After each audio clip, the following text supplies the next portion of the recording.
So from my last video, I left off where I was just about to crimp these connections right here. And using this tool right here, I purchased this at a pawn shop. And it looks like a regular old PEX crimping tool. It's adjustable and everything. But as I found out, it was crimping fasteners like this, which is not very desirable to me. So I had to go out and purchase the correct one for these fasteners. Yep, couldn't find it in a pawn shop, so had to go spend the big money on this tool. And I'm going to start working on this today and run some of this line. At least, hopefully this video I will bring it up to having the supply line completed. Yeah, they make a special tool for you can cut this line in half, and then you can it's got like scissors on it almost, and it'll crimp these off. But I didn't feel like spending the extra 20 bucks since I have these tools. Hopefully I'll be able to get it off with this. We'll see.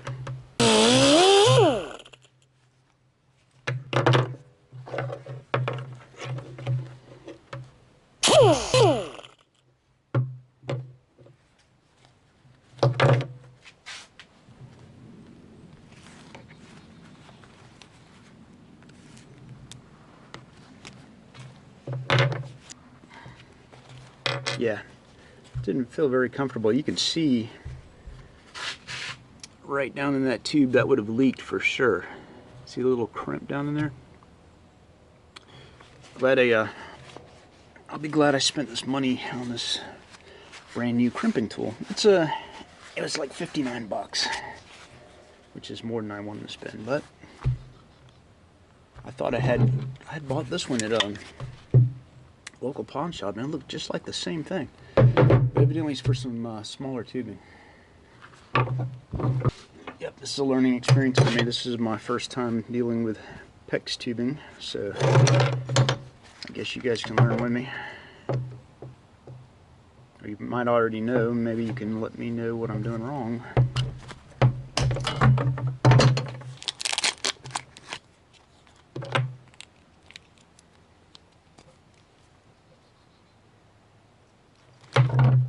Yeah, you can see there's a definite difference between those two tools. I have no idea what this other one's for. There's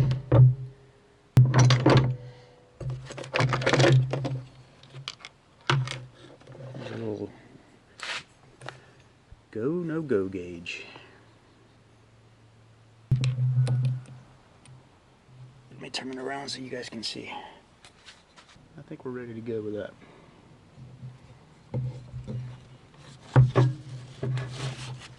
So you guys can see.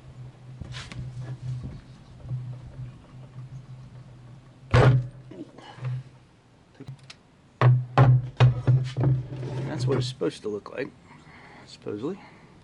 Looks like it's too... Oh no. Yeah, that's right. And this is the go side. So, go. No go. We have one done. Let's do the other side. So one of the things I want to do is I want to make it so I don't have to put a gravity fill for the tank and just put a vent on it and try to fill it from the city water with a valve. So I can just turn a valve and the city water will flow into the tank. Anyway, that's what I'm hoping will happen. So if I route these right, I might be able to make that possible.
Okay, well, let me see if I can explain how I'd like this to work, and hopefully it will in theory work that way. I haven't tightened this one down yet or clamped the one that goes to the tank, the crimp fitting, because I may have to move the tank around and stuff when I'm seating it.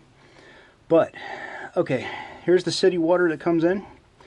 This side is pressurized. This is going to be, like if the city water is plugged in, this is all going to be under high pressure. This is the low pressure side. It comes from the tank. When this valve's off, the water sucked out of the tank, goes through the pump, and pressurizes the system. This has got a check valve in it, so the water doesn't squirt back out that way when the city water is not plugged in. Same thing with this, has got a check valve in it, so when the city water's coming in, it doesn't come back out of the pump that way. Now, I put this valve in here and did this little connection here, so when the city water is pressurizing the system, I can flip this valve and fill my tank. And that's the way I would like it to work.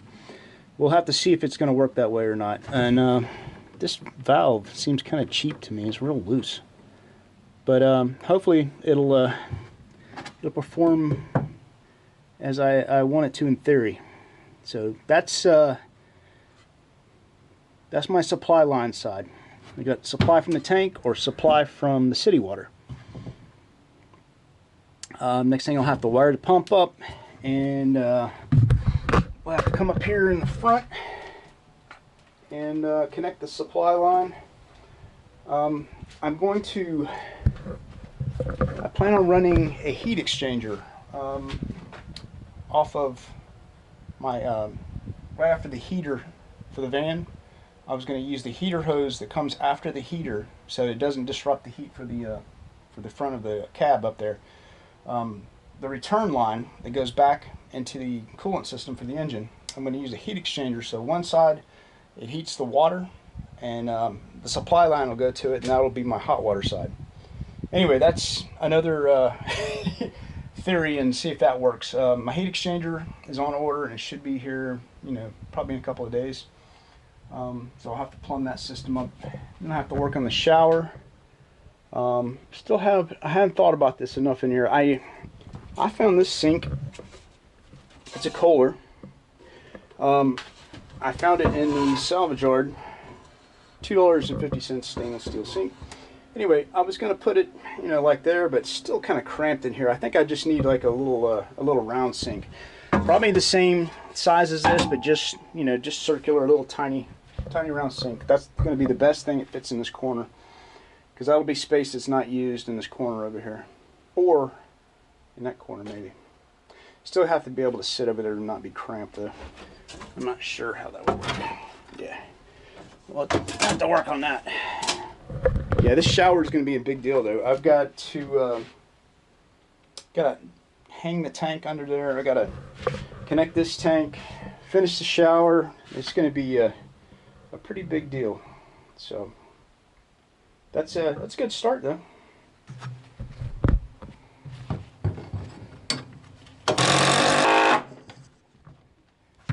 I don't really know where I want to put the switch for the pump. This is one I just happen to have, and I don't really want to run a wire all the way up to the front up there to turn the pump on, so I'm just going to do something quick and easy. And since all the wiring's right here, the pump's right here, I'm just going to put a little switch right here, and I can just reach over and flip it on or off. And just for right now, until I figure where I want it. I can always change this later if I want. So I think I forgot to record that, but got a quick and dirty job here wiring, but it's adequate. I might even leave it like this. Anyway, I didn't know where to put this little switch, and I didn't want to run a switch all the way up to the front panel up there, or any wiring. Just doesn't make sense when everything's just right here. So I got my pump wired up, little switch back here. Just reach over the edge of the bed and flip it on, or flip it off, either way. Hey, thanks for watching my channel, and if you haven't subscribed already, please do for future updates. Remember, build it, don't buy it.